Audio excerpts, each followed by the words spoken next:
ఈ రోజు ఇక్కడికి వచ్చిన మహిళలందరికీ నా సూచన ఒకటే, సర్ప్ కావచ్చు, మెప్మా కావచ్చు, 67 లక్షల మంది సభ్యులు ఉన్నారు. ఈ 67 లక్షల మంది సభ్యులను 1 కోటి మందిగా మార్చాల్సిందిగా సంఘాలలో సభ్యులుగా చేయాల్సిన బాధ్యత మీదే. ఆ 1 కోటి మంది మహిళలు అనుకుంటే ఈ రాష్ట్రంలో ఏ ప్రభుత్వాన్నైనా గద్దెనెక్కించగలరు, ఏ ప్రభుత్వాన్నైనా గద్దె దించగలరు.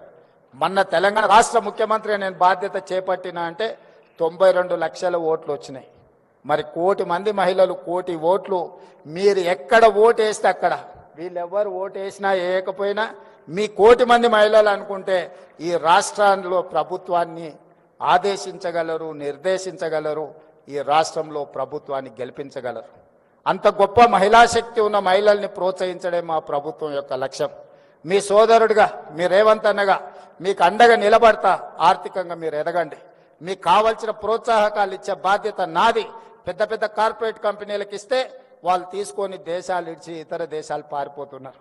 వందల వేల కోట్ల రూపాయలు ఈ దేశంలో గత 10 సంవత్సరాలలో 16 లక్షల కోట్ల రూపాయలు కార్పొరేట్ కంపెనీలకు అప్పిస్తే బ్యాంకులకు ఎగవేసి దేశాలు ఇడిచిపెట్టి పారిపోయారు.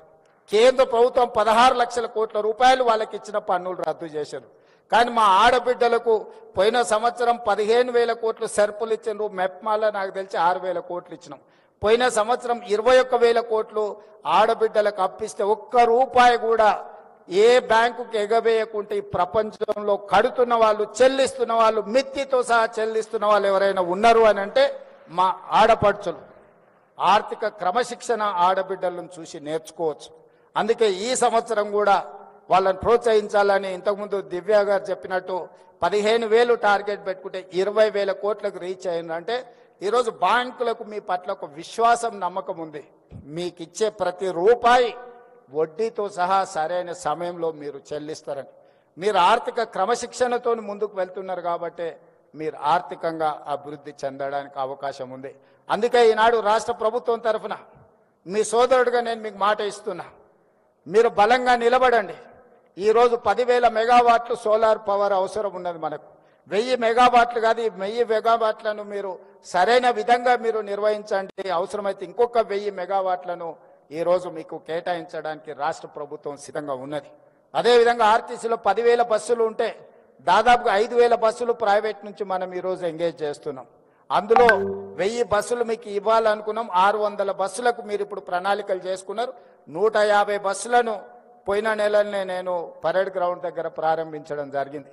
మీరు ఈ 600 బస్సులను తక్షణమే తెచ్చుకొని ఆర్టీసీకి ఎంగేజ్ చేయండి. ఇంకా భవిష్యత్తులో మీకు అదనంగా కూడా మీకు బిజినెస్ వ్యాపారం ఇచ్చి మిమ్మల్ని ప్రోత్సహించడానికి ప్రభుత్వం సిద్ధంగా ఉంది. మీరు తయారు చేసే వస్తువులను కూడా ప్రభుత్వం, గతంలో ఎవరైనా మన దగ్గరికి గెస్టులు వచ్చినా లేకపోతే మనం ఎక్కడికైనా వెళ్ళినప్పుడు ప్రభుత్వం కార్పొరేట్ కంపెనీల నుంచి గిఫ్ట్ ప్యాకులు కొనుక్కొని ఇచ్చేవాళ్ళు. కానీ ఈసారి మొత్తం కంప్లీట్గా మహిళా సంఘాలు తయారు చేసే ఉత్పత్తులనే, హ్యాండ్లూమ్నే ఈరోజు మనం వచ్చే గెస్టులకు గిఫ్టులుగా మనం ఇస్తున్నాం. మేము ప్రధానమంత్రిని కలిసినా కూడా మీ వస్తువులే తీసుకెళ్లి నేను ఇస్తున్నా. ఏ దేశం నుంచి ఏ దిగ్గజ వ్యాపారస్తుడు ఇక్కడికి వచ్చినా మీరు ఉత్పత్తి చేసిన వస్తువులనే వాళ్ళకు బహుమతిగా మనం ఇస్తున్నాం. ప్రత్యక్షంగా మా ఆడబిడ్డల్ని ప్రోత్సహించాలనేదే మా ప్రభుత్వం యొక్క ఆలోచన విధానం. అందుకే ఈరోజు సర్పు వేరే, మెప్మా వేరే ఉంటే రెండింటిని కలిపి మెర్జ్ చేసినాం. ఈరోజు అర్బన్ ప్రాంతాలు అంటే పట్టణ ప్రాంతాలలో చాలామంది మహిళలు మహిళా సంఘాలలో చేరకుండా ఉన్నారు. నేను అధికారులకి వేదిక మీద నుంచి ఆదేశాలు ఇస్తున్నా. గ్రామీణ ప్రాంతాలలో చాలా వరకు మహిళలు సంఘాలలో చేరి సంఘం యొక్క అవకాశాలను వినియోగించుకుంటున్నారు. కానీ పట్టణ ప్రాంతాలలో ఇంకా మహిళలు ఈ సంఘాలలో చేరడం లేదు. ప్రత్యేకంగా ఒక స్పెషల్ డ్రైవ్ పెట్టండి. పట్టణ ప్రాంతాలలో ఉన్న మహిళల్ని కూడా సంఘాలలో సభ్యులుగా చేర్చండి. వాళ్ళందరినీ వ్యాపారాలు చేసుకోవడానికి ప్రోత్సహిద్దాం. ఆడబిడ్డలు వ్యాపారంలో నిలదొక్కున్నప్పుడే ఆ కుటుంబం ఆర్థికంగా నిలబడుతుంది. అదేవిధంగా ఈరోజు మీరు ఐడెంటిటీ కార్డు మహిళలకు ఇస్తున్నట్టున్నారు, కాకపోతే దాంట్లో డేటాబేస్ ఉన్నట్టు లేదు. అందుకే ఈరోజు నేను ఈ ప్రత్యేక సందర్భంలో ప్రతి ఆడబిడ్డకు ఒక QR కోడ్ అంటే ఒక యూనిక్ నెంబర్, అది మరి సాంకేతికంగా ఎట్లా అభివృద్ధి చేస్తారో సంజయ్ గారు చూడాలి. ప్రతి ఆడబిడ్డకు ఒక ID కార్డ్, ఆమె ఆర్థికపరమైన అంశాల నుంచి ఆరోగ్య సమస్యల వరకు వాళ్ళకి ఏ రకమైన ట్రీట్మెంట్ ఇవ్వాలి, వాళ్ళ హెల్త్ కండిషన్ ఏంది, గతంలో వాళ్ళకి ఏ రకమైన పరీక్షలు వైద్య సహాయం అందించడానికి చేసిండ్రో, ఒక్కసారి ఆ కార్డు ఇస్తే హాస్పిటల్కి వెళ్తే అంతకంటే ముందు ఏ రకమైన వైద్య సహాయం అందించిండ్రో వాళ్ళ వివరాలన్నిటిని కూడా అందులో పొందుపరిచే విధంగా వాళ్ళకు ఒక డేటాబేస్ తయారు చేయాలి.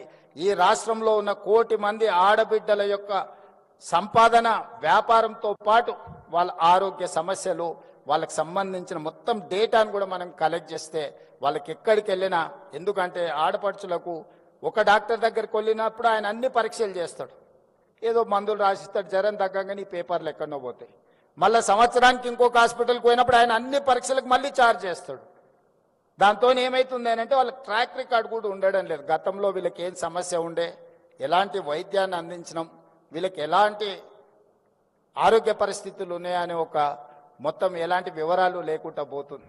అందుకే ఈరోజు రాష్ట్ర ప్రభుత్వం ప్రత్యేకమైన దృష్టి పెట్టి నేను దివ్యా రాజేంద్రన్ గారికి సూచన చేస్తున్నా, ఈ డేటాబేస్ కలెక్ట్ చేయండి, వాళ్ళ హెల్త్ చెకప్ చేయించండి, వాళ్ళ కంప్లీట్గా హెల్త్ ప్రొఫైల్ బిల్డ్ చేయండి. ప్రతి సంవత్సరం ఒకసారి వాళ్ళకు పూర్తి స్థాయిలో ఆరోగ్య పరీక్షలు చేయించగలిగినప్పుడు ఈ ఆడబిడ్డలకు వాస్తవంగా వాళ్ళ ఆరోగ్యం దెబ్బతిన కంటే ముందే మనం నియంత్రించవచ్చు. వచ్చిన తర్వాత వాళ్లకు వైద్య సహాయాన్ని అందించడం కాదు, వాళ్ళకు ఆరోగ్య సమస్యలు రాకుండానే ముందుగానే వాళ్లకు మనము ఆరోగ్యపరమైన సూచనలు చేయడమే కాకుండా అవగాహన కల్పించి వాళ్ళకు అవసరమైన ఆరోగ్య భద్రత రాష్ట్ర ప్రభుత్వం కల్పిస్తుంది. వీటికి సంబంధించి అదేవిధంగా వాళ్ళ వ్యాపారాలను ప్రోత్సహించడానికి కూడా వాళ్ళ ఇండివిజువల్ ఉన్న నైపుణ్యం ఏంది, వ్యక్తులకు కొన్ని నైపుణ్యాలు ఉంటాయి, వాటన్నిటిని కూడా మనం కలెక్ట్ చేసుకోగలిగితే ఆ రంగంలో వాళ్ళని ప్రోత్సహించడానికి అవకాశం ఉంటుంది. ఇవన్నీ కూడా ఆడబిడ్డలను ఈరోజు ప్రోత్సహించడానికి రాష్ట్ర ప్రభుత్వం ప్రయత్నం చేస్తుంది. వచ్చే ఎన్నికల్లో మీ ఓట్లతోనే మళ్ళీ ప్రభుత్వాన్ని ఏర్పాటు చేయాలని మా పార్టీ, మా ప్రభుత్వం అనుకుంటుంది. ప్రతి ఆడబిడ్డను 1 కోటి మందిని ఇందులో సభ్యులుగా చేర్చి ఆ 1 కోటి ఓట్లతోనే రెండోసారి ప్రభుత్వాన్ని ఏర్పాటు చేసి మిమ్మల్ని 1 కోటి మందిని కోటీశ్వరులను చేసే బాధ్యత తీసుకుంటామని తెలియజేస్తూ మీ అందరి దగ్గర సెలవు తీసుకుంటున్నా. మీ అందరికీ మనస్ఫూర్తిగా ధన్యవాదాలు.